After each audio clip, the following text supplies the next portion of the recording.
Hello, everybody, and welcome to the Revival of America podcast. This is Jenny. I'm the owner and the host of the Revival of America. Today we have Field Mcconnell in the house, everybody. So please feel free to raise your hand if you have a question for Field, and I will unmute your mic at some point in this podcast. Or if you can't speak, there's a picture on the wall of his books that are available. If you want to write your comment, or excuse me, your question underneath that post, you are welcome to do that as well. And I will read those at some point in this podcast as well. Also, too, everybody, those books Field has made available to the public for you to purchase. Many of you have reached out to me in regards to them. How many are there? Just a lot of questions about them. They are a national treasure. I believe in this.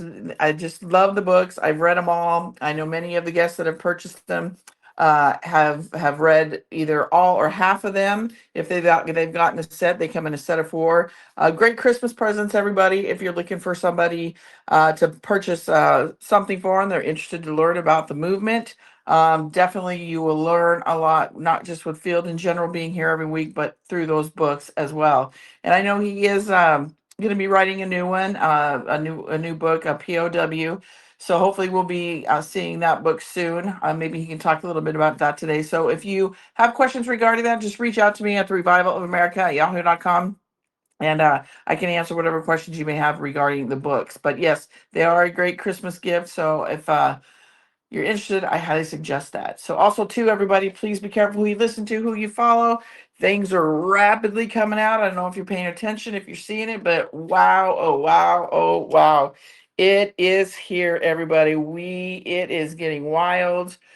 I can't even keep up with it, and I'm sure many of you are feeling that same way. But the biggest thing I can say to you is there's a lot of distractions going on purpose by design, because what is about ready to explode, everybody? The 2020 election. Who are the two? What are we seeing are being some of the main players? Tina Peters and Venezuela. And now we have the Brunson case resurfacing.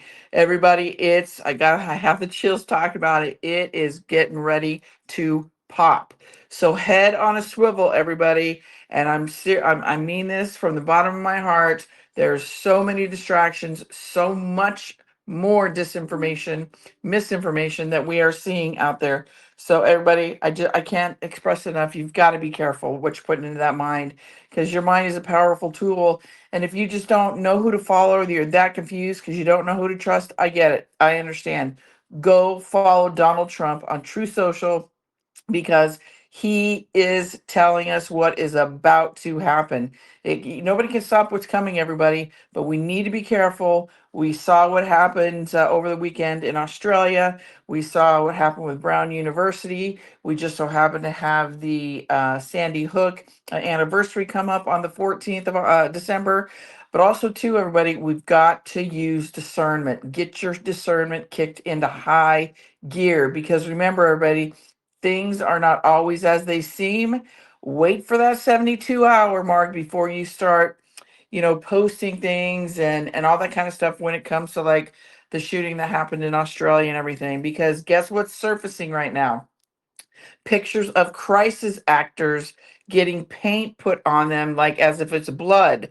Yes, what we are in war, what happens in war, casualties of war. We know false flags are planned situations, and unfortunately, people do get hurt in the crossfires of whatever that may be. So we need to continue to pray, but also, too, this is a war on the mind. But these pictures are coming out left and right of seeing some of these people you saw in those videos. They have been crisis actors for other things such as Sandy Hook and the Texas shooting, Valde or whatever it was. But please protect your mind, guys. I can't express it enough, because it's a thing, and that's what they want. Because guess what? The more fear that they put you in about these shootings, about all this stuff that's happening, the more you're going to be afraid, and that's where you're going to comply, right? Never comply. The MAGA movement is getting stronger and stronger. They're trying to say it's not, it's weakening. Bullshit, bullshit, bullshit. It's all lies. Stay strong, guys, because we are here and things are popping off, but it's about to explode. So prepare yourselves, everybody. Also, too, we are being listened to in over 100 countries. So if you come in late to this podcast, or if you want to share it with a family or friend that's kind of looking for some truths, please follow the podcast host on iHeartRadio, Spotify, Anchor, Apple, Google, Breaker, Pocket Cast, Podbean, Riverside, Amazon Music. Social medias are Jenny Dreed Facebook, at Jenny underscore Dreed X, at J Dreed Rumble, at J Dreed True Social, at J Dreed Instagram, The Revival of America right here on Telegram, and then The Revival of America over on YouTube. And again, if you have a personal email for me, or you want to talk about John Baxter's information, Fields books, Rick Anson, Carrie Kasem's coming back on with her Face and Beauty. She's got a killer sale going on with that right now. She's pushing out $59, everybody. It went from $189 to $59. It's her Christmas sale. So check into that. But the email is therevivalofamerica.com. And then, no, that's the website. I'm sorry. Therevivalofamerica.com is the website, and the Revival of America at yahoo.com is my email. I'm trying to keep all my emails at that you send me over there, because I'm getting a lot of DMs, and I just trying to keep everything simple in one spot. Just easier, because you guys know I've got a lot of other things going on. So with that, everybody, Field is in the house. I'm not going to take much more of his time. Please, again, feel free to raise your hand, and we will start opening up mics, and you can ask Field the questions. But again, everybody, please be careful. These agitators and trolls are really starting to show their true colors. We're seeing a lot over there on X, seeing a lot over here. It's just seeing it everywhere. But they're being called out. I had to call out a few the other day, and once you call them out, they run like little cockroaches. So just know that people are seeing that. When we see it, we call you out, and then either, once they run, then they're blocked, they're banned, they're all that kind of stuff, because we know what their agenda is, right? So be careful, everybody. And so with that, Field, how are you, my friend? Well, I'm quite good, and I'm very happy to hear you in your comments just concluded. You said verbatim, if you have a question for Field, raise your hand, and at some point in this broadcast, I'll call upon you. And Jenny, that's my absolute favorite way to run the show, because if I were to if I would do what a lot of people do on podcasts, I'd have a narrative I'm trying to push, and I don't. That's why I so much respect you and the quality of your chat room, because they send me questions that I couldn't possibly prepare for, because I don't know the questions in advance. So when it comes to one of your favorite words, bullshit, I don't think there's any bullshit with the TROA. Uh, I think we're very legit, and we try to be even more legit. So with that in mind, do you have any questions for me so far, Jenny? Well, I see one hand here real quick. I do. I'll open that one up here. But real quickly too, everybody, that's the difference with my podcast, right? We're real raw talk. That's what we are. We're not scripted. We're not the echo chamber. I'm reporting the same things everybody else is. Now, when I post things on my wall, you guys see that on my wall, but we don't come in here. We talk about people's stories, journeys. If you're a whistleblower or somebody like Field, those kind of things. So we're kind of hitting right to the we're going straight to it, right, everybody? So just like with Derek Johnson, he'll be on later tonight. And then John Baxter will come on today after Field at 4 p.m. Eastern Standard Time. But it's just you guys. It's your guys' voices. It's you, the audience, integrating with the guest. It's feeling like you matter and your voices are heard, because you matter. Your voices matter. Because remember, it's your voices, your stories that are going to help shape this new world we're coming into. So I highly encourage all of you guys, if you've been nervous to ask a question, or you just, oh, I have a dumb question. Remember, there's never a dumb question, everybody. So if we have the answer for it, we'll get it for you. If not, you hear Field say all the time, and many of my guests, like, oh, wow, I didn't know that. I'll go research that and come back with you, to you with maybe some answers the next time I'm here. So great stuff that's always being brought to the forefront. And I'm just excited for what's to come. And I just really want everybody to be excited, stay out of that noise, because I'm seeing a lot of confusion. Obviously, I get it. I see it. and the fear. So none of that, everybody, because with all that noise and all that BS narrative pushing, people are missing the greatest time to be alive, and we are witnessing the Lord's hand in real time right now, guys. This is biblical.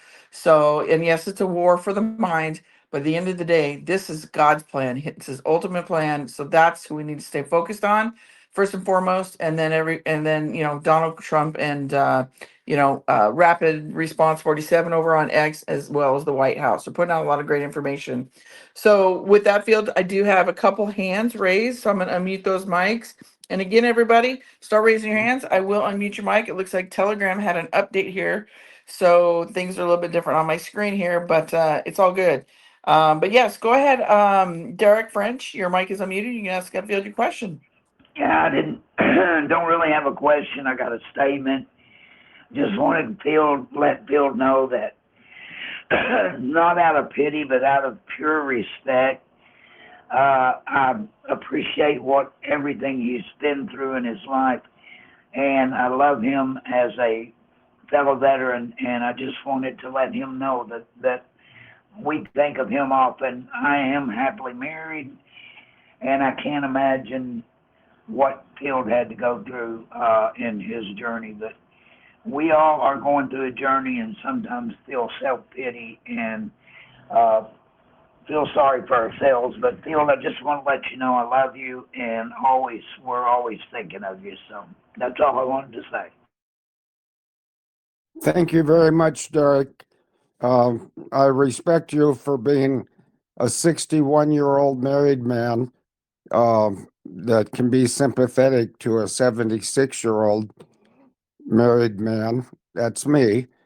My wife, to whom I'm married, is currently in heaven, where I will join her someday when God allows me to step down from doing what I do, which is expose child trafficking and expose treason against the United States of America. And Jenny doesn't know this, but I'm gonna send to Jenny a list of firsts. What I mean, a list of things that I believe I was the first one to expose them, and chief among those are 9/11. I exposed that at noon on the morning of 9/11, and I exposed MH370 about 30 minutes after it landed safely on Diego Garcia. I reported that right away. And I think I was the first to report that. And, the aircraft landed under the control of the BUAP, which is the Boeing Honeywell Uninterruptible Autopilot. And that was one of the things that caused me to know what was going on the morning of 9/11 and who was attacking us. And I believe that the chief troublemakers, and I use that term with respect because my father's World War II B-24 was named troublemaker, and I'm a chip off the old block, and I make trouble for bad guys. I see that the governor of Texas has got his ass in a jam today. It appears. I haven't had a chance to read too much about that. But I think people can come to Jenny's broadcast with pretty much total confidence. I don't know of any better outlet. And I just want to say publicly, thank you for your kind words, Derek French. And Jenny, thank you very much for allowing me to be welcome on your platform. So whenever you have questions, here I am, and I'll try to answer them. And if I can't answer them, I like it when I can't answer something because that allows me to study it before the next show. Over to you, Jenny. Amen. Thank you, Field. And thank you, Derek. Those are nice and very kind words. We appreciate it because, Yes, Field, again, along with his books, is a national treasure, and you definitely can learn a lot from Fields if you haven't already. So, Field, I have a question for you since you're briefly touching on the 9/11 situation. Where did it go? Where's that question? Sorry, guys. Hang on. Okay, here it is. This is from Debbie Lou. It says, I have heard that the planes only need fuel for takeoff and landing. Is this true? I don't think so. I've never had that question presented to me, but I would love to know what the logic is, because typically aircraft, including MH370 and all the 9/11 aircraft, they needed to have fuel for takeoff and landing, but they had en route times. That's en route, ENROUTE. The times that they were airborne, in some cases, was 4 or 5 hours. So I don't believe that that's true, but I'll take a look at it. And who was it, Jenny, that asked that question? Do you recall? Debbie Lou. Oh, Debbie Lou. Thank you for that question. That's why I like to go to questions and answers, because there's a lot of unanswered questions out there. And if I find out about them, then I try to find an answer that will satisfy the curiosity of whoever asked the question. But I also enjoy being able to say, I don't know the answer to some questions. That puts me out there where I'm like a deer in the headlights, and it causes me to want to find the answer and then publish it on the next available opportunity to speak on Jenny's platform. So there's your answer, which is not sufficient, but I'll work on it and we'll see if I can do better. You did great, Field. And that's a great thing, everybody. Here is Field is with us every week. So we are truly blessed. Many of my guests are here either every week or every other week.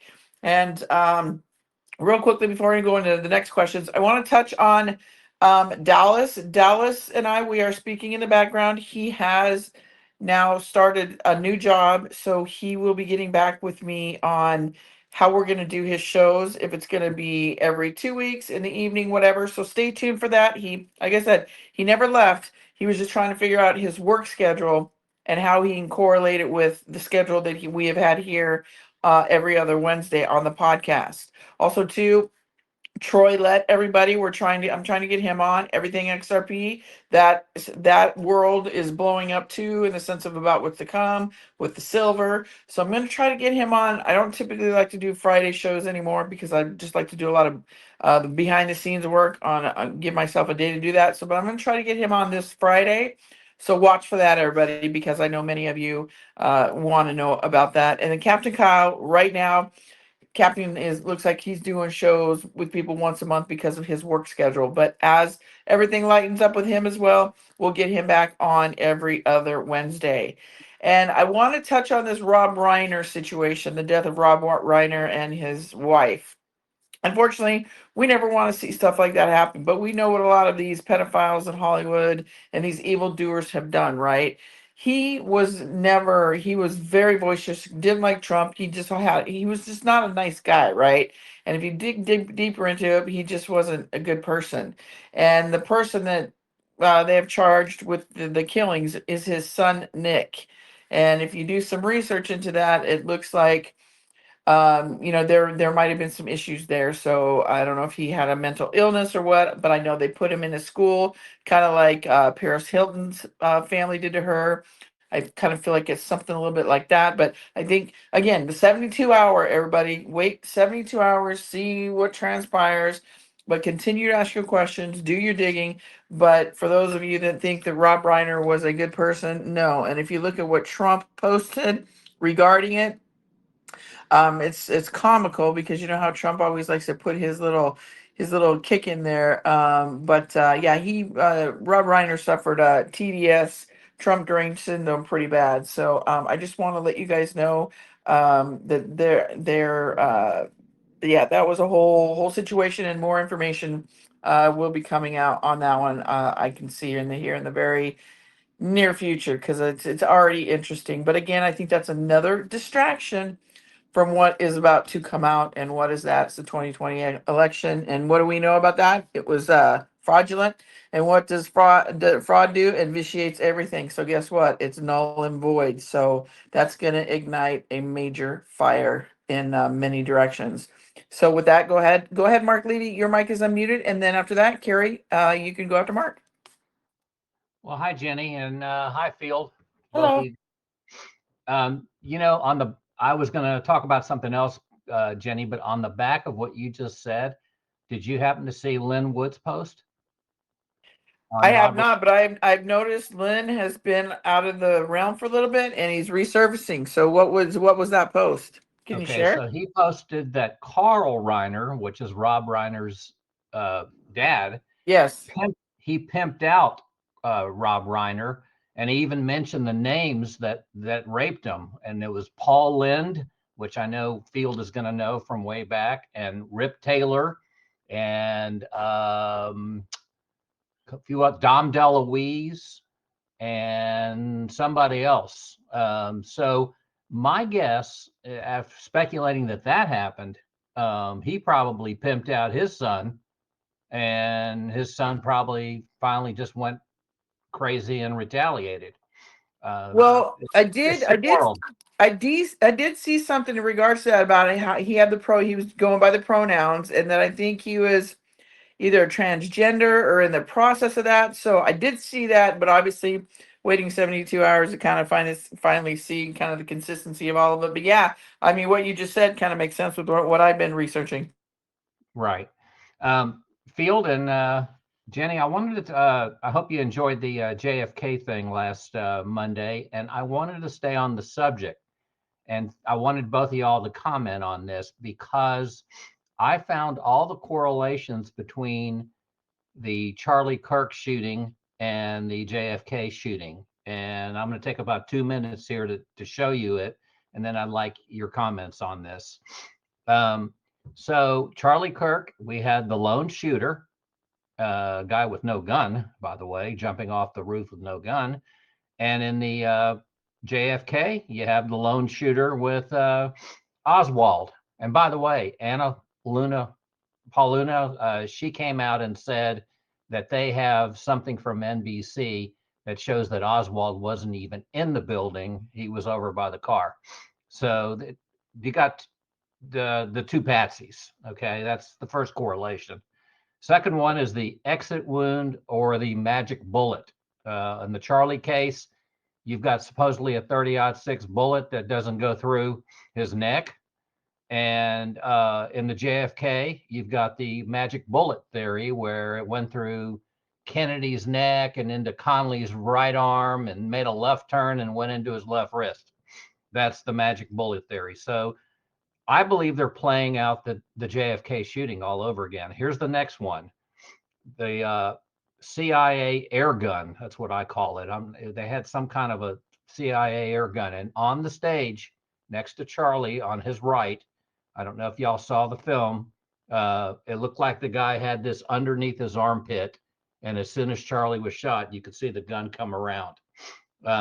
Also, you could see the driver of the JFK shooting turning around, which looked like also he had a gun.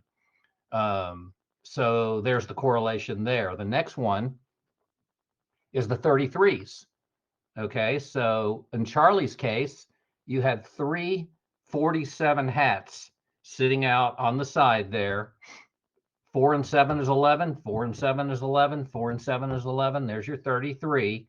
And then Kash Patel comes out and says, "Oh, we caught the gunman in 33 hours." Okay, so that's the Charlie Kirk side. On the JFK side, Dallas is the 33rd parallel. And he was shot on 11/22, November 22nd, which is 33. And they told you there were 3 shots and 3 wounds. There's another 33.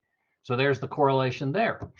The next one is, if you remember, on Amazon, they were saying 19 hours before Charlie was shot, they were already talking about him being dead. Okay. The same thing happened with JFK overseas. And that's even in the Oliver Stone movie, where overseas, 19 hours before, they also had heard that JFK was shot. So there it is again. The next one, head went back and to the left. Okay. Charlie's went back to the left. JFK's went back and to the left. Next one, the hand signals on the stage. We all saw, if you saw the videos, the guy was making hand signals on the stage seconds before Charlie was shot.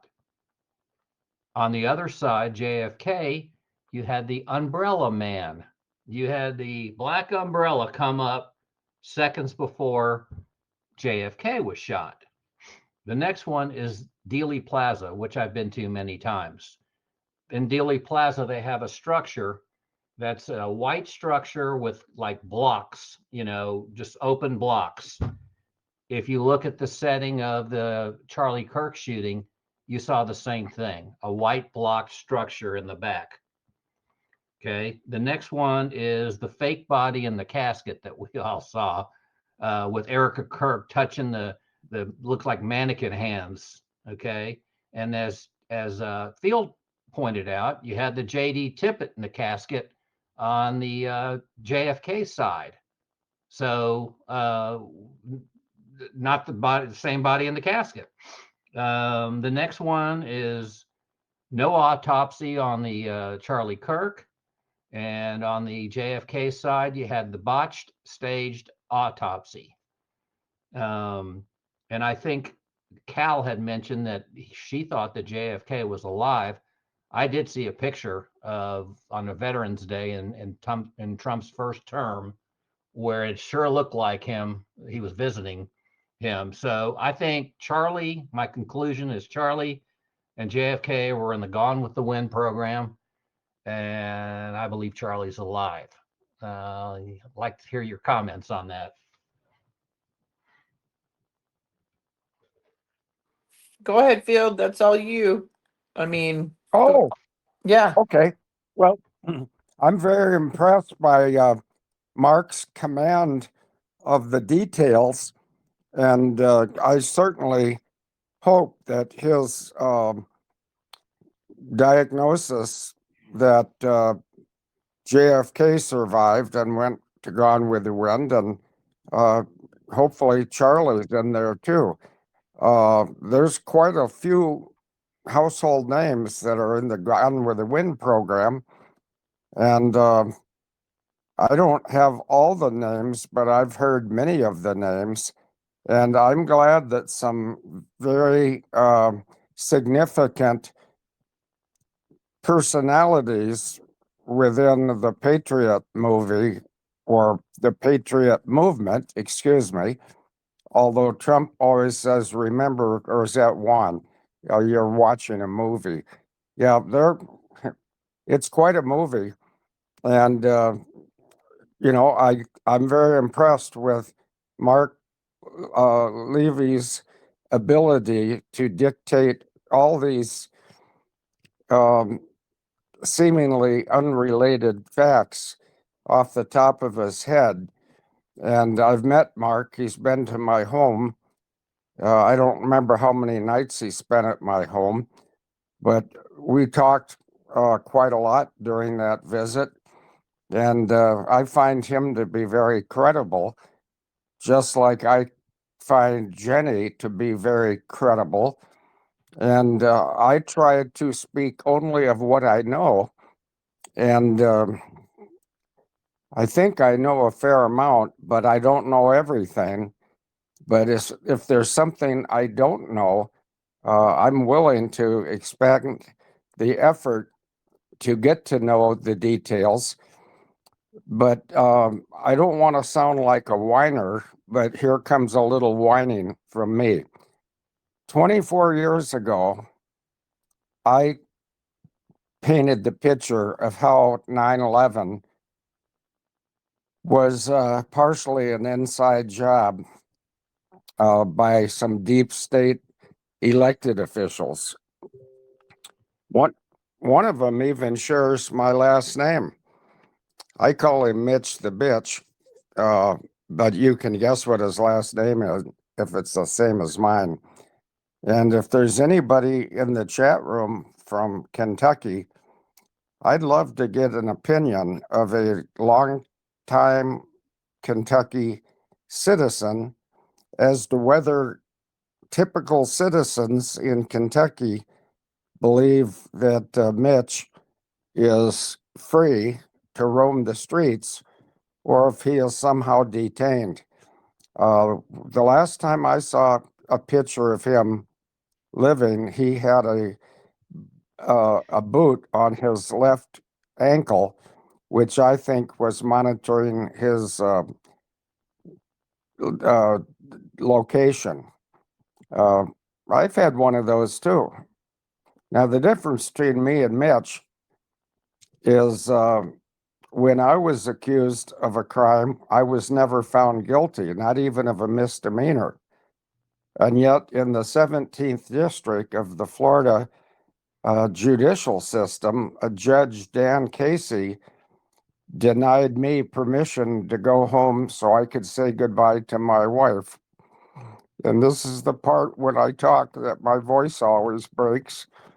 It's because I still haven't come to grips with the fact that I'll have to wait to enjoy her spirit until I get to heaven. If it turns out that I was right all along about 9/11 and the BUAP, some of these politicians of both parties are going to have some tough explaining to do. Why has it been 24 years since I stated emphatically on the very first day that 9/11 was televised? I explained what we had just witnessed, and I explained how it was a cold-blooded murder, and it was murder in my understanding. The cold-blooded murder was perpetrated by elected officials of both parties. And I've never had any pushback on that, but I'd welcome it when and if it comes. But it's been 24 years, so it hadn't come yet. So I'm sorry for the long-winded answer or attempt at an answer, but I think that Jenny's listeners need to hear as much truth as the various guests can pump into short statements. And my statements are rather lengthy. Over to you, Jenny. So real quickly, Field. So do you don't have any thoughts on the what Mark was talking about and the correlation between John F. Kennedy Sr.'s attempt or assassination and then Charlie Kirk's? It makes perfect sense to me. So I'm not disagreeing with Mark. Okay. In fact, I've learned over the years, since he spent a night or two or three in my house, that I value his opinions because I know he does the research and he does the thinking, and then the third thing he does is the speaking. And I found him to be an eloquent and well-informed spokesman. Over to you, Jenny. Thank you, Field. And Mark, my thought processes on this is it was all a psyop. There's just too many inconsistencies in it, and your correlations are great. So thank you for bringing that to the audience.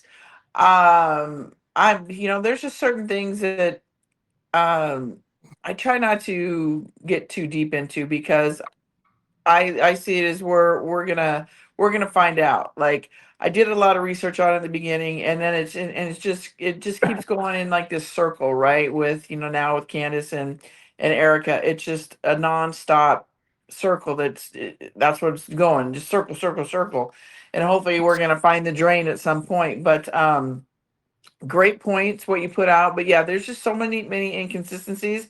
The truth, I do believe, is going to come out. Do I believe he's still with us? I really don't. I really don't know. I don't get into that. Who's alive and who's not? Who's wearing a mask? Who's not? Too much, just because it's kind of like dates. They're always an epic fail, right? And then trust me, if you make an assertion or a statement as fact, and oh my gosh, and you're wrong, you're like, people are coming at you with swords. So I appreciate you bringing that to me. But again, in my thought process, I just think it's another distraction, a major psyop. If he is no longer with us, that is very unfortunate. If he is in the Gone with the Wind program, that great, because his message was absolutely amazing what it did. But now I think everybody is seeing the message and what it did for the youth and how it has traveled and gotten the interest of so many, and bringing them back to God. That's what they are now trying to attack, right? With all these fakester podcasters coming in, that they are funded, they are backed by donors and millions of dollars of donors. They're flying around in jets. They're working up their books. Like, to me, I just see it as somebody's trying to come in and take the place of Charlie Kirk and try to spin that narrative to now weaken the minds of our youth, when they were really strong, they loved the movement. A lot of people got brought to Christ, and now they're fearful of that because they know that they don't want that, right? The evildoers. So I feel like, when you have these podcasters coming out here trying to just cause chaos, right? Because Charlie was onto something. He knew what was up. He was saying everything before it all happened. So I think we should really keep an eye on it still. But I do believe, this whole Candace thing and everything right now is a major distraction. A lot of distractions going on right now from what's about to happen, and that's the 2020 election. So stay focused, everybody. We've got to keep our eyes on the ball. And that is Tina Peters. That is Venezuela, the Brunson case, because that is going to open up the gates, the floodgates. This whole Rob Reiner thing and Castle Rock, central casting, Trump talks about all the time. They posted a picture with Tina Peters. It had, like, I think, a picture of the states behind her, and it says Castle Rock. Like, nothing is a coincidence. But we've got to stay focused on the prize. And what is the prize? We need that election information to be come out, because then what do we see? Now we start seeing the arrest, and the dominoes are going to fall like a waterfall. So thank you, Mark, for bringing that. As always, great information. Appreciate it. And Can I say one everybody, more thing? hang on real quick. Everybody, just keep your head on a swivel, and just stay out of the noise. Go ahead, Mark. You mentioned the PSYOP with the crisis actors in Australia. Did you happen to notice the name of the beach that this supposed shooting happened on? Yeah, Bondi. So are we going to see Bondi some? Beach. Are we going to see some stuff with Bondi? So Absolutely. there's a lot of questions going on right now, everybody. But again, there's that 72-hour dealio, right? So hang in there, and this is why I do what I do. This is why many of us do what we do, so we can sift through the BS and hopefully bring you the facts of how we see it, or Field sees it, or Mark sees it, or SGN on Derek Johnson, whatever. Derek Johnson's going to be on tonight, and I know he's going to come out and let you know what's up, everybody, and I appreciate that, because he has been validated left and right. So yes, thank you, Mark, for bringing your hard work and your research. I appreciate that. Thanks, guys. Of course. All right, Miss Carrie, go ahead.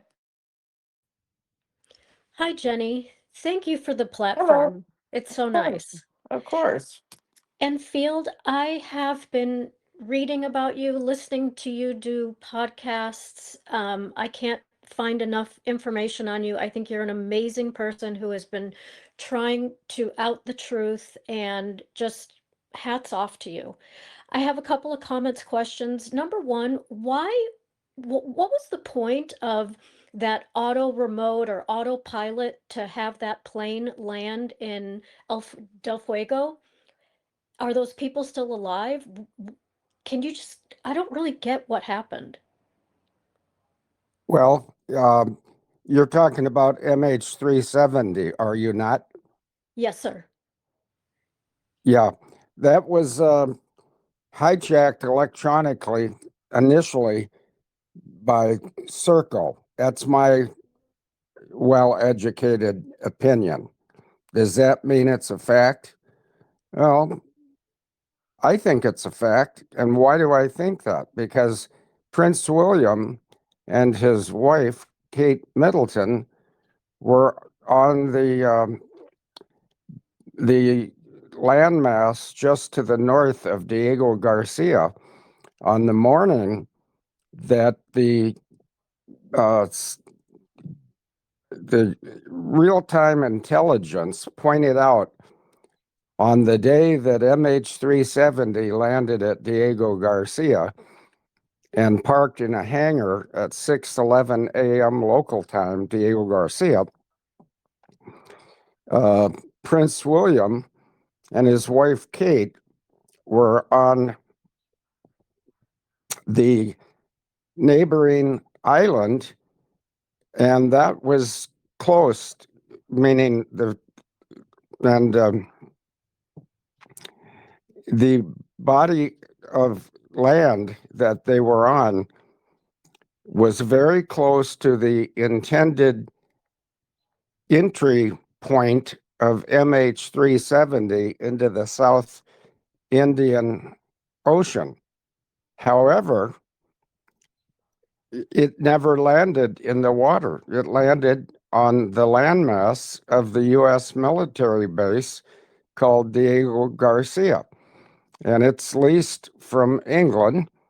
And the other nation that is represented there at Diego Garcia, it's the British, the Israelis, and the Americans.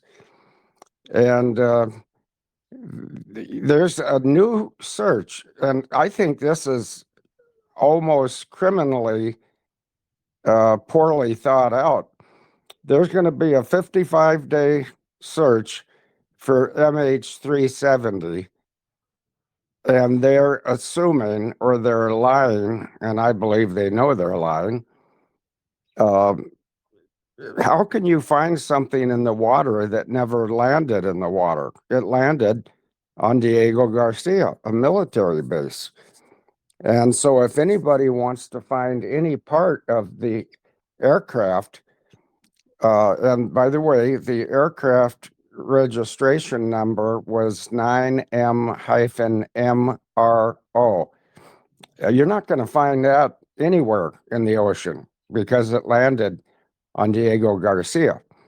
And so then a good question from somebody that can form a good question, like Mark Levy, might be, well, if MH370 landed and then later took off from Diego Garcia, where did it land? Well, I'll tell you where it landed. Its first point of landing was at Amsterdam's Schiphol Airport. Whether it flew there with a human crew or with a Boeing uninterruptible autopilot, it is known to have landed at Schiphol Airport, and it was serviced by an Israeli airport support company named Menzies, MENZIE''S.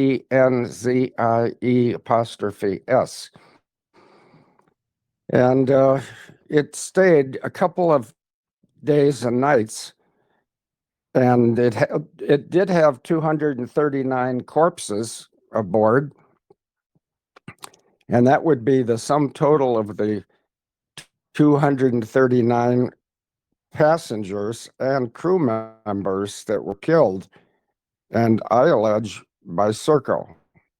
And how did they get killed? Part of the BUAP, which is Boeing Honeywell Uninterruptible Autopilot, is a subfunction called ATI, Air Tranquilizing Injector. And that purpose for that facility to be on a Boeing aircraft is so that if they have a human hijacking, the passengers are going to be nervous. And if they give them a 1/3 dose of the gas that's distributed through the ATI, that will calm everybody so they won't be as nervous.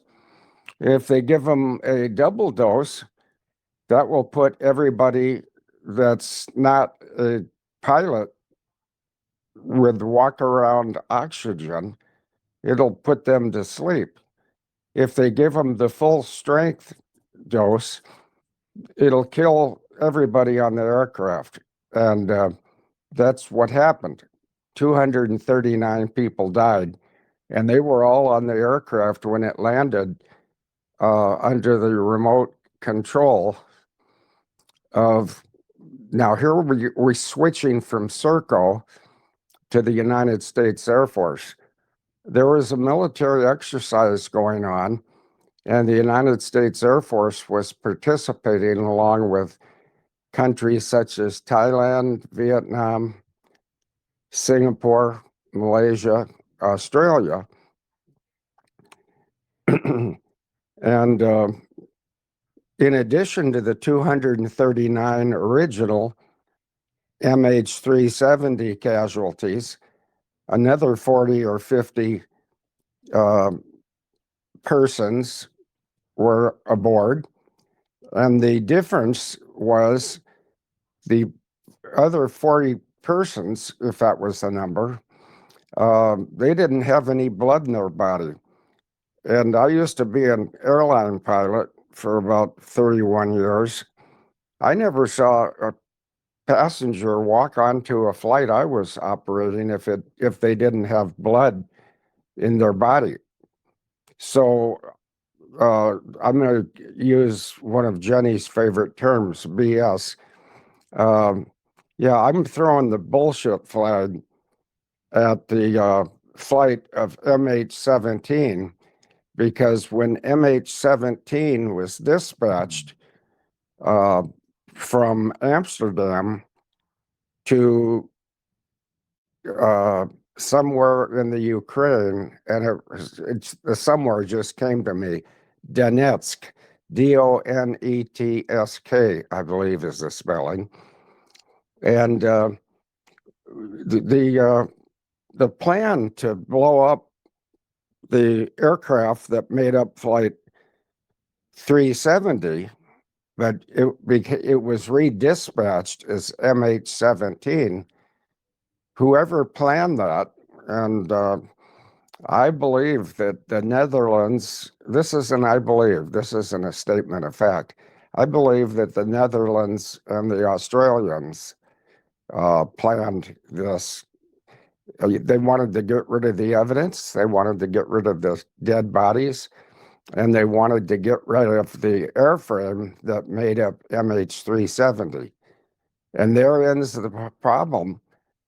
These people that are going to spend a lot of money for 55 days searching, 10 years after the fact, they're not going to find anything. If they can find any part of the original MH370 aircraft, it would only be found in Donetsk, Ukraine, because that's where it crashed after it was detonated by Smacksonic, which is rocket fuel. They just didn't use enough of it. It didn't destroy the entire airframe. And it didn't cause all 290 or so victims to be obliterated. So, whoever plans these airline type hits, the planners are not very good. So then airline pilots that have also been a career interceptor pilot flying for the North American Air Defense Command, where I was trained and trusted to get airborne any time of the day or night, regardless of the weather, and go out and use ground control instructions to initially set a course for any flying object that did not have permission to be in the United States airspace or Canadian airspace, because the United States and Canada share the obligation to keep unwanted aircraft out of North American airspace. That's a long-winded statement, but it will be proven true. And by the way, the ship and the corporation that's going to be doing this 55-day exploration, it's going to be a 55-day facade, because I'm stating categorically right now that any part of MH370 that survives to this day could only be found in Donetsk, Ukraine, where it came back down to earth,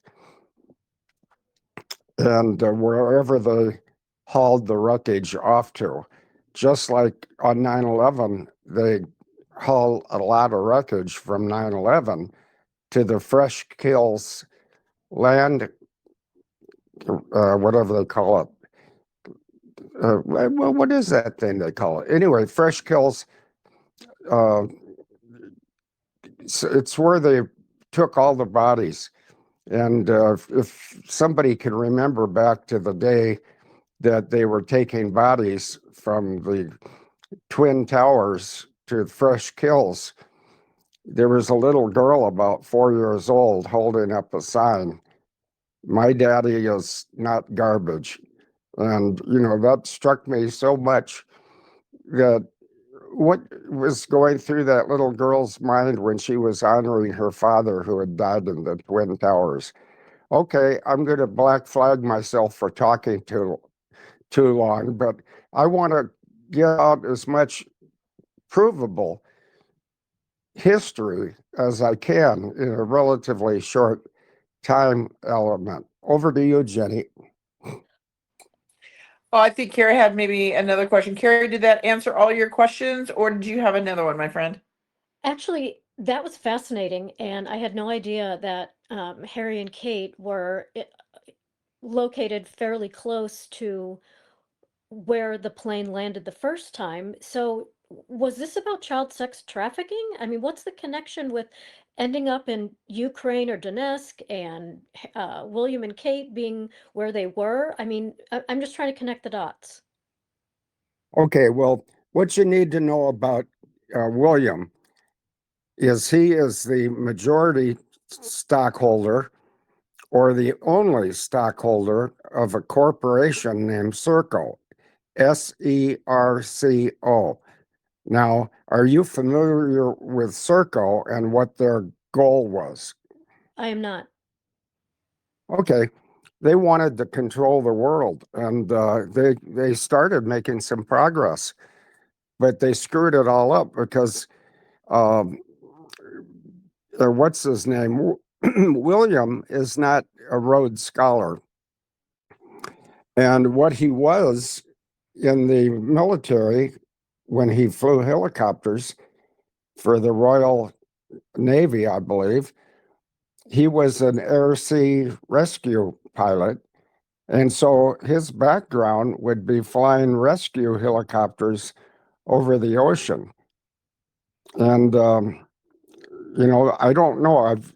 I have no ability to research this, but if Mark Levy could research it, I bet he could find out if there was a British military helicopter available on that landmass where Kate and William were, because then William could look heroic by getting airborne and then flying somewhere to where he would state that he could see the shape of a 777 at the bottom of the ocean at a coordinates set, which means latitude and longitude, and he'd be lying.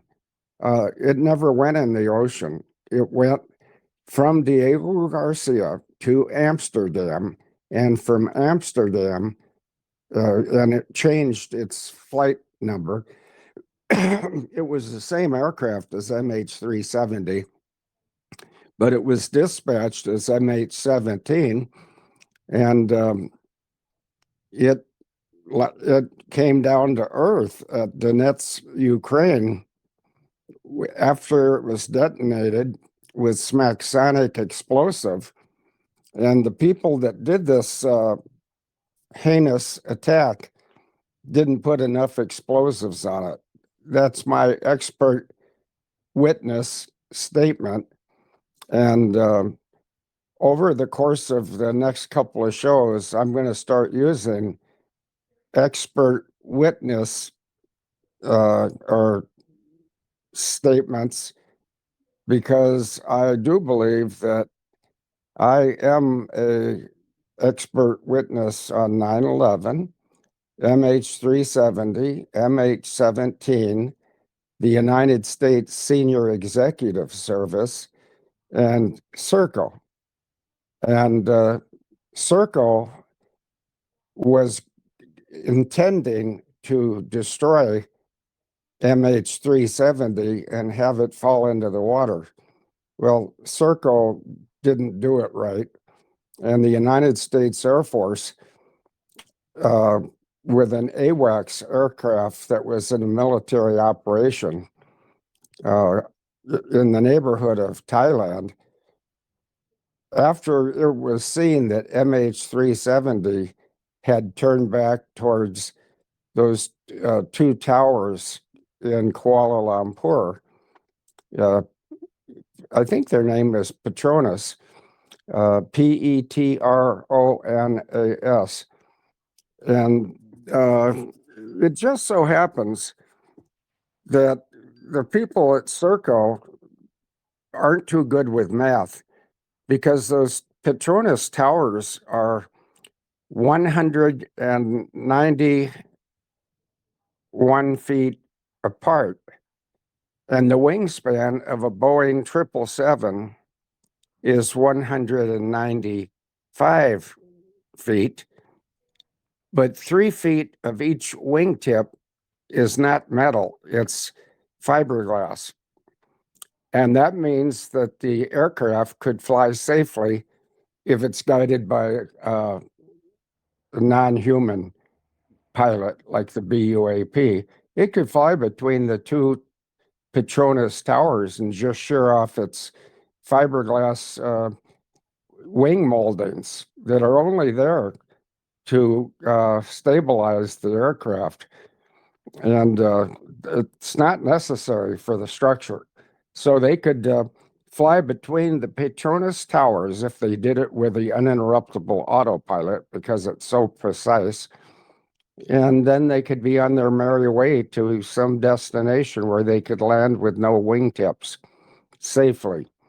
And this whole thing was done safely, except for the fact that they murdered 239 innocent people. So, Jenny, who's that lady we're talking to? And can you ask her if I helped clear it up a little, or if she has any more questions? Field, that was such a history. My mind is blown. I have so many things that I need to now go research. Thank you so much. So much. I just can't believe how sick people are. It's just when you think you've heard it all, there's something else. So thank you. Thanks to both of you. And I've Thank got you, one Carrie. more thing for you. Okay. Okay. Who are we talking to? Who's My the My young? name's Carrie. Oh, okay. Well, there's one more thing that'll help you make sense of my subject matter expertise, if you would afford me that statement. I'd love to hear I it. got Yeah. stuck. Well, I got started in this because God, through Scripture, and the Scriptures are Ephesians 5:11, where He commanded me. I took it personally And I believe it was meant by the Holy Spirit to indwell my head and get me to expose evil. And Ephesians 5:11 says it instructs everyone, and in this case, it instructed Field Mcconnell to um, don't, let's see, don't have anything to do with evil, but rather expose it. And then in Psalm 91, no, that's not true. Psalm 94:16, it's a lot longer of a quote, and I can't begin to quote it, but if you look up Psalm 94:16, it's God looking down from heaven on Sodom and Gomorrah, and he asked himself a question in the form of a scriptural quote. It says, "Who on earth will take on these evil doers for me? Who can make this evil go away?" And I got the distinct impression God was trying to send me that message via scripture. And I've never backed away from believing that. And so if anybody thinks that I seem to know a fair amount about certain things that are acts of evil, it's simply because God asked me personally to help get rid of the evil on earth. And I'm doing the best I can. And, I'm just one man, but depending on who the one man is, we can make a lot of evil people be exposed and then eliminated. And that's a mission I've undertaken voluntarily because I love God and I love his world. And I don't like seeing evil people try to mess up his world and his world order. So thank you for your comments and thank you for your questions. And that's why I like to go to questions and answers right away on these JENNI podcasts, because that's how I learn stuff. I learn by finding out what I don't know, and then I can focus, and I could pick up the phone and call Mark Levy and said, "I got a problem. I don't have any understanding of this. Do you understand it?" He'd probably say, "Yes, I do understand it. Here's what you need to know." So JENNI's, the people that come to JENNI's show to speak to the JENNI's chat room, which I think is perhaps the best or one of the best in existence, it's my pleasure and privilege to participate as a speaker. And I don't know everything, but I know enough to get a lot of powerful people eliminated if you believe that Mike Pence, George H.W. Bush, John McCain, and Hillary were, past tense, were evil people. Oh, I did. I do. Yeah. Well, that's good. I mean, and what are they going to do with archived podcasts like this? They're not going to make it go away. I mean, with me, just as a human, they tried to make me go away. I had 4 murder threats on me on the 4th of November of 2019 when I was arrested by 7 police officers. What I didn't know was I was arrested to be put in protective custody, not punitive custody. So thank you for your questions, ma'am. And keep Thank coming you. to the JENNI show. Yeah, you're very welcome. Thank you. Take care. Bye-bye. Thank, thank you, Carrie. Thank you for your great questions. Appreciate it. Okay, everybody, if you guys have a question here, I did see a few people had a couple questions, but they fell out. So if you're still in here, John S., you were one of them. Jerry, Godwin, or Godwin, and then John Hedgecock. If you guys are still in here and want to raise your hand, I will unmute your mic. But in the meantime, I don't see any hands. Oh, there's Stephanie. Okay, hang on just a second. Go ahead, Stephanie. Your mic is unmuted. Hi, Jenny. Hi, Field. I love you guys. Hello.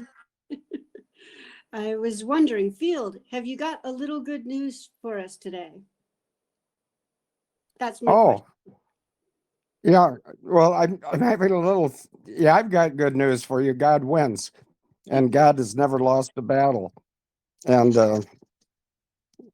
Joshua fought the battle of Jericho, and the walls came tumbling down. But that was God. Uh, God can shake the earth, and if you shake the earth, then the man-made walls can break into tiny pieces. So all we as humans on this wonderful voyage, it's supposed to be wonderful. It doesn't always end that way. Like my wife died at age 55, but I'm still alive and cooking at 76. And what I'm cooking is I'm cooking the goose uh, who represent the evil parties. And, in that quote that I quoted, I think to Curie, Ephesians 5:11 have nothing to do with the evil deeds of darkness, but rather expose them. Well, that makes me an exposure artist, doesn't it, Jenny? Yes, it does. That's funny. I love hearing from you every time I get on the podcast, and which is most every time. And I just really appreciate you guys, and thank you so much. You're welcome, and God bless you. Oh, God bless you, Field. God bless you, Jenny. God bless all the children of light on this podcast. Thank you, Stephanie. Thank you for being here, and thank you for your questions as always. And everybody here, if you guys have a question for Field, please feel free to raise your hand. I will unmute your mic. Let's see here, Field, if we have any on the wall. I don't see any, but Field, do you want to talk about what we're seeing with the whole President Trump talking about in the coming days, weeks, months, this 2020 election's about ready to pop off like a bomb? Yeah, maybe the MOAB, mother of all bombs. Yeah, I don't know why people, I don't know why anybody would be anti-Trump. I personally have so much confidence in President Donald John Trump that if I was lurking around where he was speaking and I saw what appeared to be somebody getting ready to shoot at him, I'd be more than happy to stand up and take a bullet for Donald John Trump. And it's not because I'm heroic. It's because I want to go to heaven and see my wife again. And she won't appear like she did when she was on Earth. And I know that because I'm the guy that went to the funeral home and picked up her ashes. And so I know she's been reduced to ashes, but those are Denise's ashes. They're not garbage for the landfill at Fresh Kills. And I have a monument with Denise Irene Clark Mcconnell's name on it in my front yard. And right next to it, I have another matching monument that says Field McConnell and a birth date, which is the 2nd of October of 1949, and no death date, because God hasn't called me home yet. But he's going to call me home. He calls everybody home when it's their turn. And I just hope, pardon my cough, I hope, I pray, and I believe that God is happy with the twin missions I have of putting an end to international child trafficking. And my wife and I started, and my wife's name, of course, is Denise McConnell, and she and I started the Children's Crusade. And the Children's Crusade is going to be brought back and become active again, because I couldn't do it as a widower, because that means that I'm a single male. And I think that single males make up a large part of the pedophile community. And I'm not a pedophile. And I like to expose pedophiles like Mike Pence. He violated 82 children, according to my count. And I also like getting rid of traitors in the official U.S. government, which typically was the deep state. And Mike Pence got executed in March of 2025. I wasn't there, but I believe that was the date. They're going to get them all, because these people are not too smart. They're just evil. And evil is not a very easy route to heaven. It's a route to somewhere, okay, but it's hell. And I don't want to go to hell. I think I've already had a taste of hell on earth, being arrested and separated from my wife for 16 months. And Judge Dan Casey of Florida's 17th District Court wouldn't release me to come home for whatever reason. I think he thought I could be a flight risk. Well, if that's what he thought, he doesn't know his ass from third base. I flew for 38 years, and I never dented an aircraft. I never lost a passenger. And I knew many of the regulations, and I even used some of them. But I know that Jenny has a copy of the air refueling video I did, and Jenny might not have ever heard me address this, but that air refueling done with a KC-135 tanker and my F-4 Phantom was done at 200 feet above the runway at Bozeman, Montana. And it's proof of one of the flying exposures that's a poor choice of words. I demonstrated the ability of an F-4 and a KC-135 to air refuel at 200 feet above Bozeman on a hot July day. And that has to be a world record, because it was so illegal. Nobody in their right mind would have been willing to do it. But on that day in history, which was July in the mid-'80s, the KC-135 crew from Salt Lake City, they were all in favor. And so was the F-4 crew, me and the backseat occupant from Fargo. And so there's a couple people around still that can get things done when they are turned loose by their military commanders. Over to you, Jenny.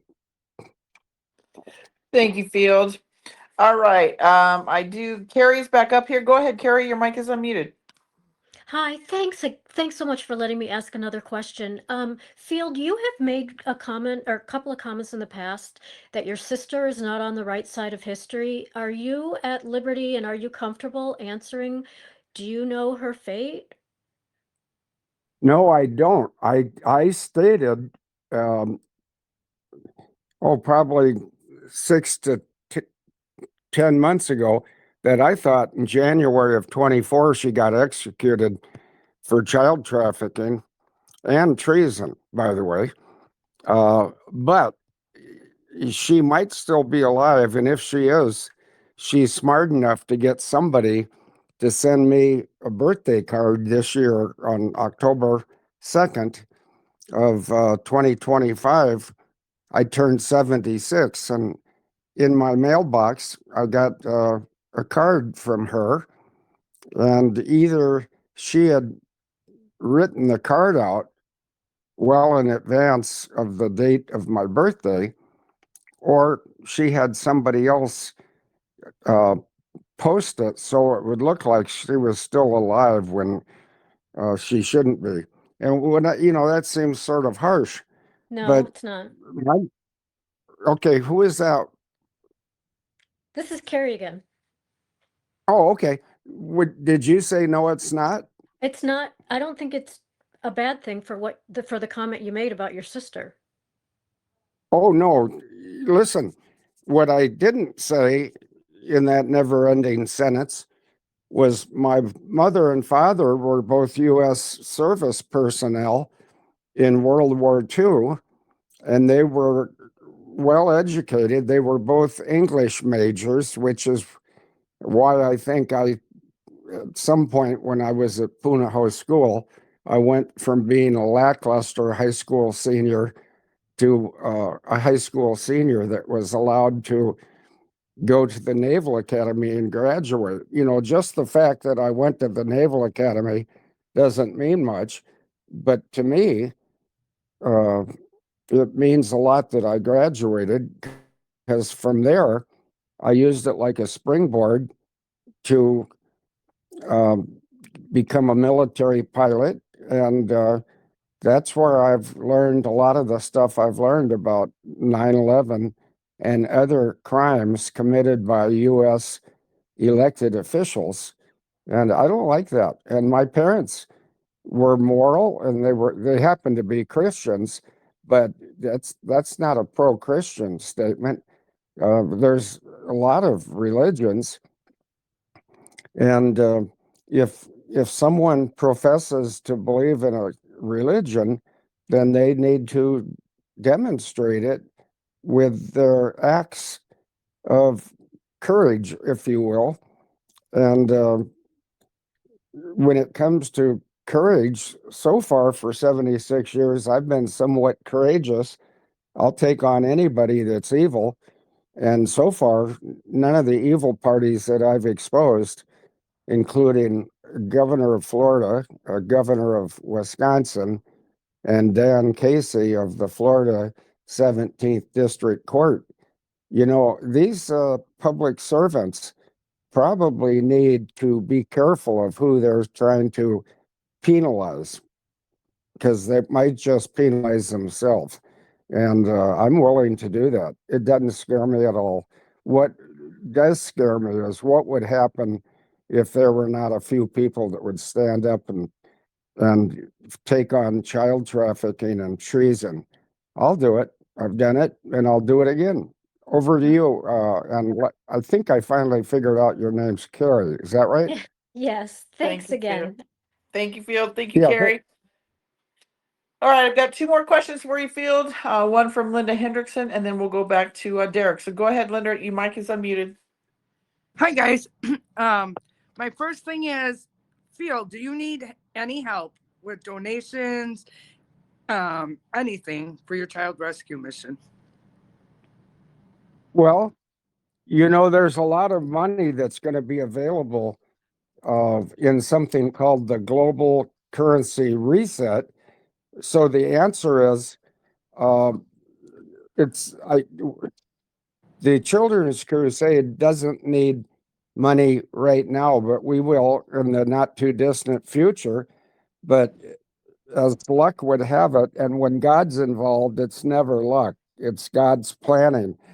I couldn't bring back the Children's Crusade without a woman to take the place of my wife. And I don't mean I want to get married again. That's nothing I want. I've had Right. enough abuse. Go ahead. I said, right, you can never replace your wife. Do you have a website for the Children's Crusade? No, not yet, but that's a very good question. And I know a lady in England who can build a website. She used to have a company where I think the name of her website was Perfect Cabins, because she and her family, her husband and two sons, would construct portable buildings on their property in Kings Clear, United Kingdom. And but I do have a associate now who has indicated that she would be willing to be the female leader of the Children's Crusade when we bring it back, because she and I both believe we need to have a member of each gender on the leadership board. Um, and she has a skill. She has lots of skills, and I'm not saying her name on purpose. Some people might know her name, but it's not, that would be because I slipped at some point. But she is very good at organizing, and she's very good at fundraising. And yes, when the Children's Crusade is announced, and I think the only place it's going to be announced is on Jenny JERREAD's chat show, the thing we're doing right now. I think that people will be inclined to donate, and some of these people are going to be getting a lot of money with what's going on in the background with the QFS, which is the quantum financial system, and the global currency reset. And I can't think of a better place to put discretionary spending than into the welfare of global children. And when I talk about global children, I'm not talking about Caucasians in North America. I'm talking about every little child that's alive on earth. They're all of equal value to God, and God has raised up some people that will be willing to fight for children. And I've been doing it since 2019. And Denise, my wife, did it from 2019 until she died on December 30th of 2020. And I'll get to see Denise, her spirit, when I get to heaven. And that's why I'm not reluctant to put myself at risk, because the worst thing that could happen is God would call me home, and then Denise and I would be together again, just like we are in my front yard. There's two monuments that are in-ground monuments, and they're side by side. And I'm a little soft-hearted. Maybe some of you have picked that up. But I thought about it after Denise's monument had been in my front yard for a couple of years. I just thought, whether it's right or wrong, I just thought if Denise's spirit is out there anywhere around that monument, maybe she feels lonesome. So I got myself a matching monument.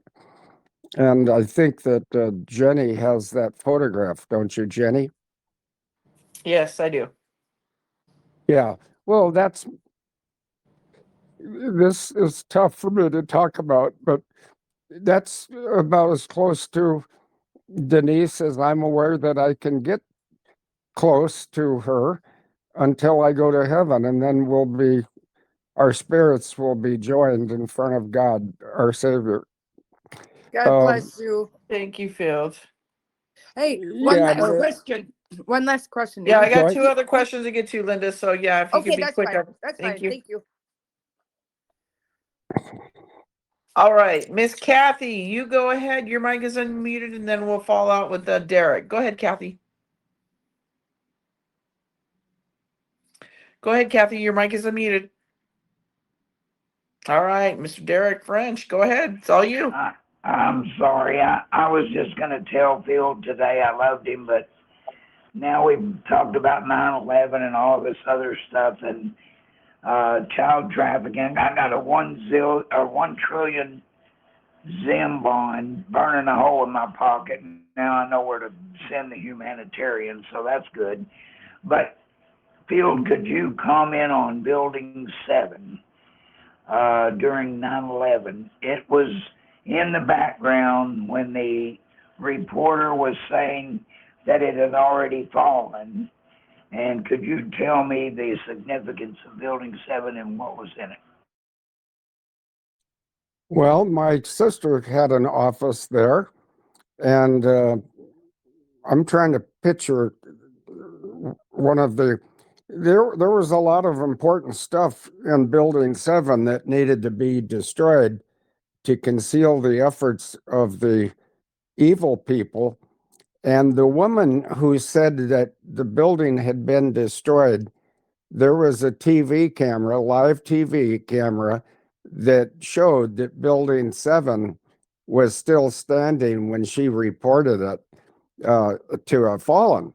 So right there is proof that some entity wanted Building 7 to go away because it represented a threat to some evil people, like my sister.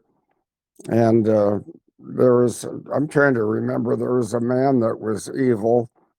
It'll come to me, unfortunately, probably not during this podcast. But yeah, Building 7 was videotaped falling, but not when it fell. I mean, obviously when it did fall, but it was reported to have fallen even before it fell. So that's, in my mind, that's proof positive that there was a conspiracy to mislead the American public on the morning of 9/11, and mislead they did. And one of the ways that the truth became known,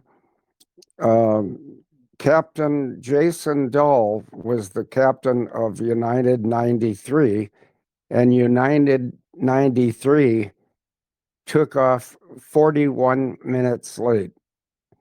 Who was POTUS 41?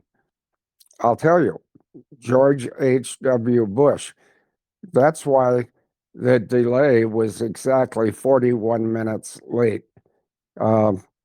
These things take a lot of study and a lot of consideration and maybe a little bit of nerve to come out and make statements. Like I made a statement on the podcast today that I believe that when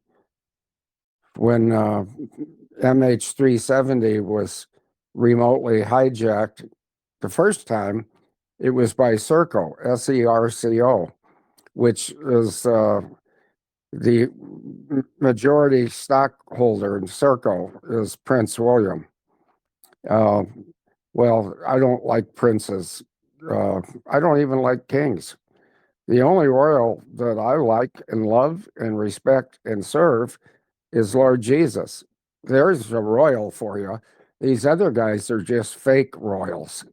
And but anyway, it's okay, because if I'm correct that Serco hijacked him originally, I may be even more correct that the United States Air Force re-hijacked it, and a woman in Pennsylvania saw 93, United 93, flying upside down at treetop level. And she made that comment on an interview, and 2 FBI agents showed up at her house and said, "You didn't see that?" And she said, "Oh, yes, I did." And he said, "No, you don't understand. You're not going to report anymore that you saw that." They were trying to get her to shut up. Well, some of us don't shut up very good. That woman's name was Susan McElwain, and my name is Field Mcconnell. And if I can find out about child traffickers or treasonous people that are being traitors to the United States of America, it's my pleasure to expose them. Does that make any sense to you? Absolutely. I just, I saw a video where the lady was reporting that Building 7 had fallen at like 5 o'clock in the afternoon, and Building 7 didn't fall till 5:20, and you could see Building 7 in the background behind her, and she was reporting it had already fallen. So there was a conspiracy there that it was going to fall. It just hadn't fallen when she was reporting it. Yeah. Well, that's pretty sloppy work on the part of BBC, British Broadcasting Corporation. because I think that was a BBC broadcast. But that's an opinion. But so often my opinions are in fact facts. I just don't realize they're facts when I express them as an opinion. But that lady really did a poor job of reporting, and it's not her fault. She was asked by some co-conspirators to do something illegal, and she did it, and she got caught. And then people like me and Derek French, I think his name is, some of us can figure stuff out, and then we can talk about it. And Mark Levy is very good at figuring stuff out. I know a lady in England who I'm not going to mention because she's a lady, but she's pretty good at figuring stuff out. And I think that if anybody is interested in the truth, you know, Jenny's podcast is a destination that you should visit quite often. Over to you, Jenny. Thank you, Field, and thank you, Derek, and everybody here. Thank you for joining as always, because without you, everybody, the Revival of America wouldn't be. Come back with us for John Baxter, 4 p.m. Eastern Standard Time. We're going to talk about some mental health today and how his frequencies and technologies can help with that. He's making quite a difference in the world that we're coming into, everybody, the all natural world of healing. And Field is with us every Monday, guys. So we'll be back here next Monday. Next week's shows, I believe next week is Christmas. Holy cow, guys. They'll probably be a little limited, so try to get Troy on here this Friday. But I might do 4 shows. I don't know. We'll just kind of see. It might just be Monday that I do shows because I've got family and everything coming into town. So with that, everybody, we'll see you here back for Derek Johnson at 6:30 p.m. Central Standard Time, and then Derek Johnson 4 p.m. Eastern Standard Time. And Field, we'll see you back here next Monday. Yep, I'll be here. Thank you very much, Jenny. Of course, Phil, God bless you, love you, and we'll talk on the back end. And everybody here, have a great rest of your day, and we'll see you on the next podcast. Have a great day, everybody. God bless. Stay focused, out of the noise. God bless you.